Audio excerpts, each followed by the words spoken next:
Hey, it's Luke at the Pages Printed, and I'm back with another review. So today we're going to be talking about this book. It's the original Ginny Moon by Benjamin Ludwig. I should start by apologising for not having done one of these in a while. I had a cold that turned into a chest infection, and I had no voice and no energy to kind of do one of these. Plus, I had snot pouring out of the majority of my orifices, so didn't think that was something you guys needed to see. Although I apologise for giving you a horrendous visual image there. It was about as bad as you're imagining right now. But I've been doing lots of reading whilst I've been ill, so I should have a good few more of these coming in the next few weeks. So back to the book, the original Ginny Moon. It's published by HQ at Harper Collins, and it'll be out at the end of this month, so the 30th of May 2017. It's described in the blurb as a mixture between The Curious Incident of a Dog in the Nighttime and Room. And that goes a long way to tell you what kind of book it is. The author, Benjamin Ludwig, is a man who adopted a child with autism, and he has used his experiences from that to shape the novel, but also the experiences of other parents he met whilst attending the Special Olympics that his child goes to.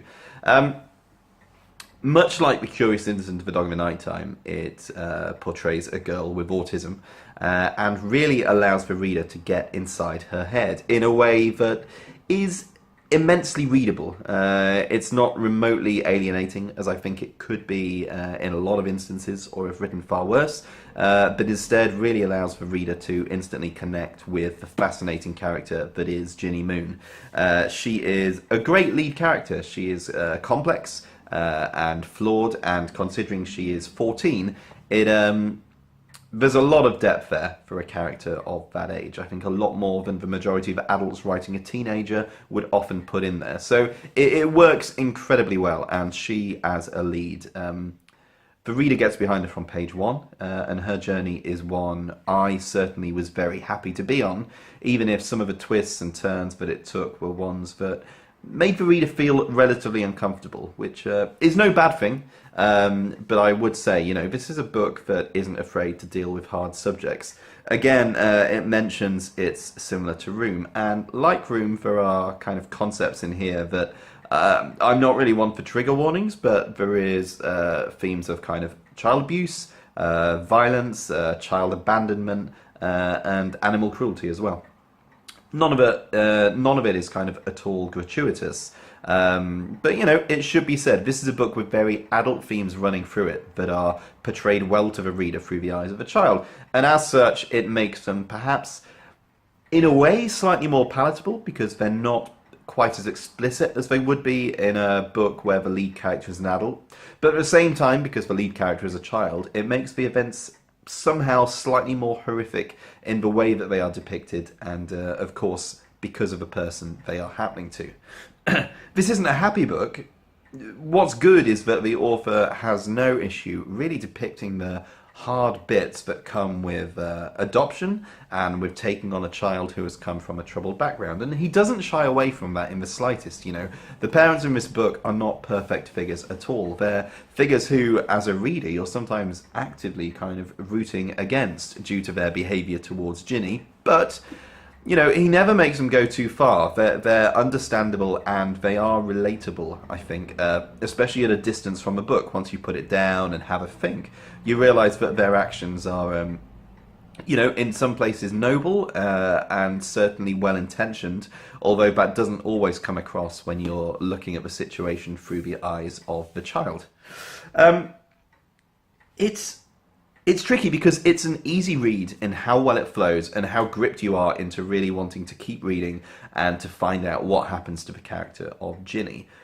But that doesn't make it an easy read in terms of content. I mean, it's difficult. It's quite hard to kind of get through some bits due to the kind of intense nature. And there are certainly some moments that will have you kind of reading the book with your eyes half closed, willing Ginny to kind of do well and make good decisions, essentially.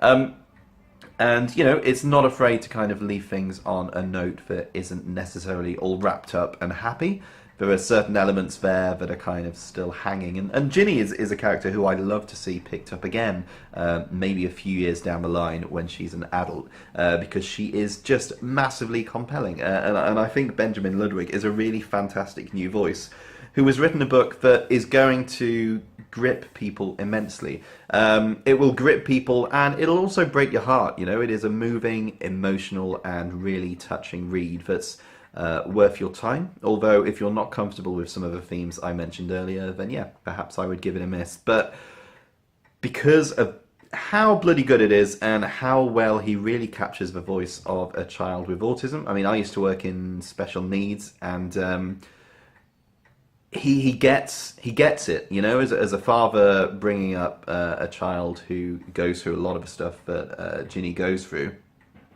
He clearly has a really innate understanding of this condition, and the voice he finds for Ginny is startlingly original and deserves to be read by a hell of a lot of people. So I'm actually going to give it 5 out of 5, and I would absolutely recommend you pick it up. It's the original Ginny Moon. It's by HQ at HarperCollins.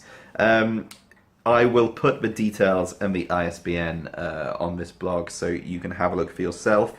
But you can find the publisher by going to @HQ Stories and popping in the hashtag Ginny Moon. That's GINNYMOON. That's it from me for now. If you want to check out more reviews, head over to thepagesPrinted.com or hit me up on Instagram @LukeVMarlow or on Twitter @LukeVictorM. Cheers for watching.